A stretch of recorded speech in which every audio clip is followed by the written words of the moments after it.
অত্যাবশ্যকীয় সামগ্রীর মূল্যবৃদ্ধি নিয়ে শিলচরে প্রতিবাদ বিক্ষোভ সিপিএমের। পেট্রোল, ডিজেল, রান্নার গ্যাস সহ নিত্য প্রয়োজনীয় প্রতিটি সামগ্রীর দাম ক্রমাগত বেড়ে চলায় প্রভাব পড়ছে গরিব এবং সাধারণ মানুষের ওপর। সরকার মূল্যবৃদ্ধি নিয়ন্ত্রণে পুরোপুরি ব্যর্থ হয়েছে। এই অভিযোগে বুধবার সকাল 11টায় শিলচরে ক্ষুদিরাম বসুর মূর্তির পাদদেশে প্রতিবাদ সাব্যস্ত করেছে সিপিএম কাছাড় জেলা কমিটি। বিক্ষোভ সমাবেশে বক্তব্য পেশ করতে গিয়ে বাম নেতারা কেন্দ্র এবং অসম সরকারের কড়া সমালোচনা করেন। বক্তারা বলেন, এই সরকার সম্পূর্ণ স্বার্থের পরিপন্থী। বিস্তারিত এই প্রতিবেদনে।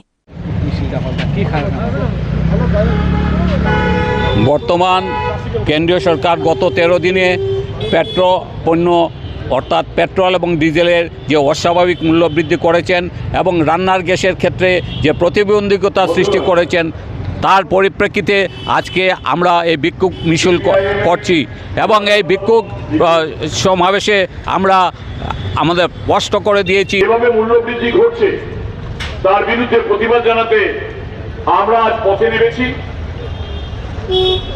সাধারণ মানুষ আজকে যে অবস্থায় আছে এটা অকল্পনীয়। ভারতবর্ষের ইতিহাসে এই ধরনের ঘটনা নজিরবিহীন যে আমাদের দেশে গত এক সপ্তাহে পেট্রোলের দাম প্রায় 8 টাকা বৃদ্ধি পেয়েছে। শিলচর শহরে পেট্রোলের দাম 106 টাকার উপরে, যা অন্যান্য রাজ্যের তুলনায় অনেকটাই বেশি। এর একটা বড় কারণ হচ্ছে, সবাই বলছে যে যুদ্ধের জন্য, আন্তর্জাতিক কারণে পেট্রোলের মূল্য বৃদ্ধির জন্য নাকি মূল্য বৃদ্ধি ঘটেছে।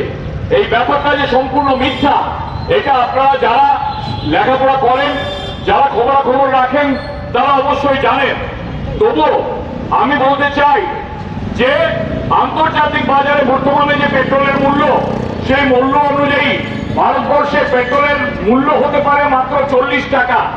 তার উপরে আরো 50% 60% রাজ্য এবং কেন্দ্রের ট্যাক্স তার উপরে ইম্পোজ করা আছে এবং সেই নিয়েই আজকে পেট্রোলের মূল্য বৃদ্ধি। যখন পেট্রোলের মূল্য 80 টাকা পার ব্যারেল রাশিয়া থেকে সস্তায় যখন পেট্রোল আসতো, তখন সেই তেল, জ্বালানি তেল, সেই তেল কিন্তু সস্তায় ভারতবর্ষের মানুষ পায়নি। এই তেল আদানি আম্বানিরা তারা সংগ্রহ করেছে এবং তারা সেটা বিদেশে রপ্তানি করেছে। ভারতবর্ষের বাজারে তখনও প্রায় 100 টাকা মূল্যে আমাদের এই পেট্রোল কিনতে হয়েছে। যখন পেট্রোলের মূল্য একেবারে নিম্নতম স্থানে চলে গেছিল, তখনও এই পেট্রোলের আমাদের দেশে পেট্রোলের মূল্য হ্রাস হয়নি, মূল্য কমেনি।